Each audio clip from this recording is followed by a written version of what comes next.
Hello and welcome to the Fire Department's tutorial video on how to make a building information card. First we'll start by opening up Microsoft Visio. The Fire Department does not endorse Microsoft Visio. It's a common program that comes with most Microsoft products such as Word and Excel. It comes in a package now. There are free alternatives that can be downloaded if the user doesn't have access to Microsoft Visio, but for these purposes we'll use Visio. First we'll open it up and click Create. For a building information card, it's required that the page be set to a 17 by 11 sheet, and the orientation is up to the user. If you have a short, large building, maybe an arena, a theater type space, you'd want to do a landscape. But most buildings are high rises and you'll want a vertical sheet of paper. Okay, we have our building. We have our paper set up, and now we need to import our stencils. So we'll go to File, Open, and these stencils can be downloaded off the website. So here is a stencil here. It's the building profile. You have the legend and the plot plan. And we'll open those up, and you can see here they are to the left. You have your building profile stencils, legend, and plot plan. Okay, let me quickly show you what a building information card should look like. I have a few samples ready. You can see there's three main areas. You have your building profile. This gives the emergency responders an overview of the means of egress. So for example, if you're located on the 7th floor, the emergency responders can see that stair A goes to the 7th floor. Elevator bank A, 1, 2, 3 go to the 7th floor, and then stair B. This is a blind elevator shaft, you can see by the legend. So these elevators here, 4, 5, and 6, don't actually go to the 7th floor. And this is very clear and easy to see on the BIC. And this is located at the fire command station, this yellow box. One important thing to point out is that when you are drawing your staircases boxes should go all the way up to the floor served. So you can see the staircase, it goes and serves the 8th floor. The reason we do this is so that it's consistent with how an elevator works. Elevator bank A, car 1, starts in the subcellar and goes up to the 6th floor. The car goes all the way onto the 6th floor, the doors open. And that's just how you have to think with the staircases too. The boxes should show the floors served. So for this access stair here, you can see it serves the subcellar and the cellar. Even though in reality it goes from the floor of the subcellar to the ceiling of the subcellar, you have to extend it all the way up to the floor served. Next, let's talk about the plot plan. The plot plan is the ground level floor. You can see the two Siamese connections where the fire command station is, so the emergency responders will come into the building and talk to the fire safety director or any other emergency personnel that might be there. Or they can enter, this is maybe a service entrance, and then get to the staircases if they need to. You'd probably see a blind elevator shaft in a building that would require proprietary access, to the upper floors. So you can see that above the 7th floor, it's probably a little more difficult to get to those floors as it would be 7 and below. Let's get back to our building information card that we're building. So first, let's drop in a north arrow. This is required. And we'll start with our building profile. So down here, we'll click Building Profile, and we will drag a floor in, and we will drag a floor name in right next to it. And I am actually zooming in by holding Control and spinning the wheel on the mouse. We'll type in FL-. You'll see why later, but that should save us some time. And we'll draw a couple staircases. Let's say there's one staircase on the west side of the building, and then we'll say there's one on the east, and then we'll draw 3 elevators. And to copy, I'm simply holding the Control button. Click Control, click the box, and drag. Let go of the mouse, let go of Control. So these are our 3 elevators here. And in this case, stair A will have a standpipe in it. So let's make this one of the standpipe staircases. Alright, so now that I've selected the whole building by highlighting across, I'm going to hold down my control button and I'll drag down. You can drag up or down. I'll drag down to copy this floor. And there we go. And simply by pushing F4 on the keyboard, it will repeat the last thing you did. So you can do this until you get the appropriate height of your building. Floor 1, that's why we did the hyphen, just because you might as well copy the information if you're just going to repeat it. And we'll put a cellar in there. Okay. And of course we'd go all the way to the top until we get to the roof. For this building, we'll say that the elevators don't stop on the roof, but one of the staircases does go to the roof. The other one won't. Okay, and we'll also say that there's 2 setbacks. So we'll click a few of these boxes and we can just drag them in. And we'll say there's a setback here as well.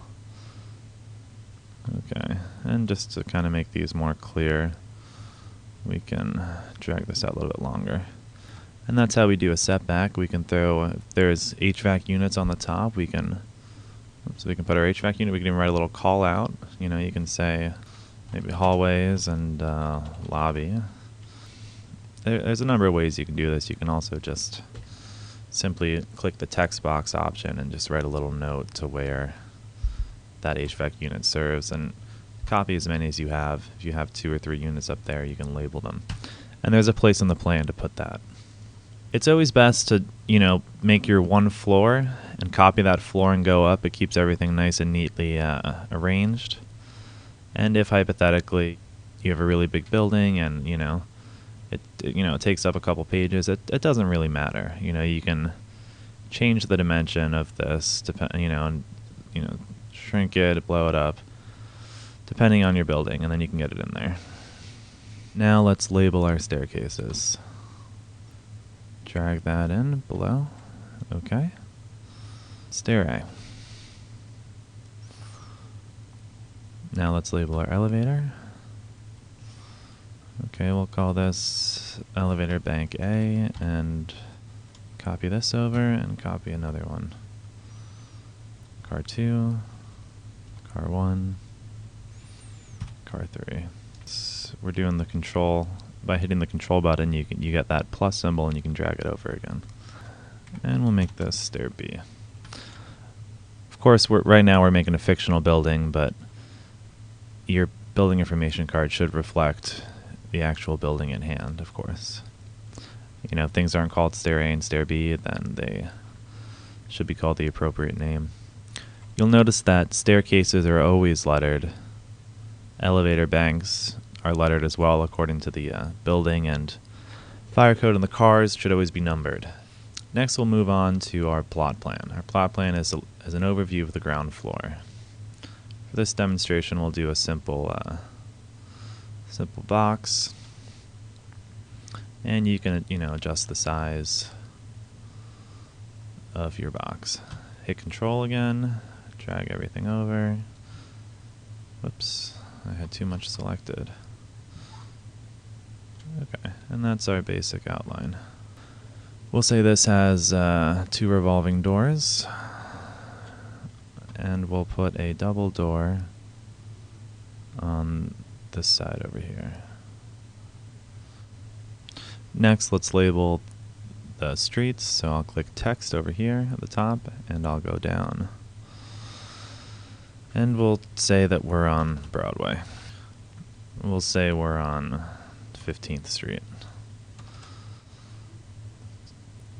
Okay, now we got our 2 street names labeled. Next, now we have to put our staircases in, and our elevators, and so on. We'll make stair A a return stair, so I'll click the return stair and drag this in. Okay. And we'll say that stair B is a scissor stair. And then elevator bank A has 3 elevator cars. We'll drag those in. 1, hold down control, copy them. 2, and I'll hit F4 to make the 3rd one. Sure, 3. Highlight them all. Let's shrink them down to the right size. And these will be in the back. So when you walk through the building, you walk to the elevators in the back. Next, we'll label all of our staircases and elevators. So, stair A. We'll make the text color white. Okay, white. And let's play around with the size. 24 looks pretty good. Okay, that looks great. And you know what? Let's make it bold so it stands out a bit more. Okay, and then let's do our control drag. We'll control drag it over here. And we'll call this one stair B. So that's nice and easy to read. Next we'll do our elevator cars. Bank A, car, and we'll put the number in a second, make the text white, and 16 seems to look like a good size. Okay, this looks pretty centered. It gives us the orange cross mark when it's centered. There we go. Okay, elevator car 1, elevator car 2, elevator car 3. Okay, there we go. It's starting to come together quite nicely. We can see that stair A is a standpipe in it, so let's throw a standpipe in stair A. And, you know, if there's a standpipe riser, there must be a standpipe connection. So we'll put our standpipe connection. This is a combination connection because it's yellow, but we'll put this right on the Broadway entrance, right by the revolving doors. We'll also throw in a fire command center station. Sorry. And this is where the emergency responding people will communicate with the fire safety director. And, you know, it's usually a desk, so you enter the building, you go by the desk, and then you can go to the elevators. There's also these interior walls, say that you wanted to do something, say your building has a wall here, and, simply adjust this length here. And then, there could be a door or something, whatever you have. I'm not going to draw these, but you get the idea. There's many different ways to draw a standpipe system. And we'll go back to our building profile. We'll draw a, you can simply just have a red riser like this. And, just throw a little standpipe symbol on top. And then, copy it down, throw it on the bottom. And some buildings, for example, don't have a connection on every floor. You might have something like this. And just put another standpipe symbol, where you have it. As long as it's very clear and obvious where the standpipe symbols are. And you can even delete the ones from the stencil that was made. Okay, but for this example, staircase B won't have a standpipe. Okay, so we have our building profile. We have our plot plan. And finally, we have to make our legend, so all this makes sense. Let's orient our compass. Okay. So that's our compass, and that, that'll give you the orientation of the plot plan. That's what it's used for. So for every symbol we have on our plan, we need to include in our legends. Combination connection. Standpipe outlet, of course. See, we have a fire command station. Throw that in there.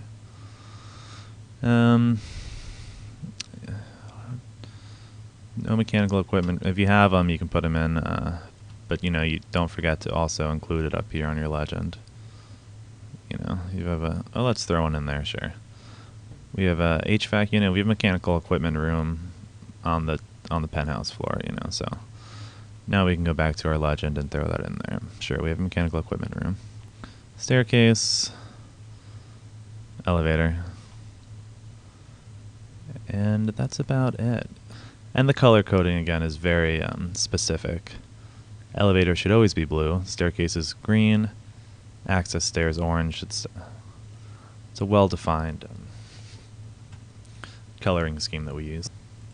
You can see this came together pretty quickly and easily. Finally, we'll throw our little text on top up here. And just to save time, we'll just open up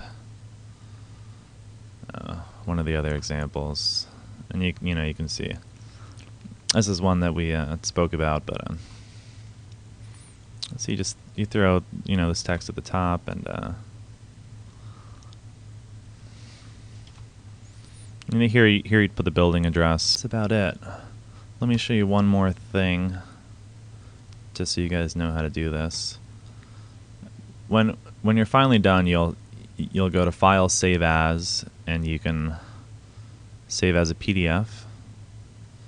Sure, we'll save it as Drawing 1 PDF. And here it is here. And it printed out, pretty nicely, and you'll notice that everything comes out pretty crisp. You don't have to worry about images getting blurry when you zoom in. And that's the overview. Of course, there may be more things for your specific building, and you can always do little call-outs by, drawing a little text box and saying whatever information you feel is pertinent for the fire safety plan. Last thing I'd like to show you, which is probably more common in most of your cases, is we'll just quickly delete all this.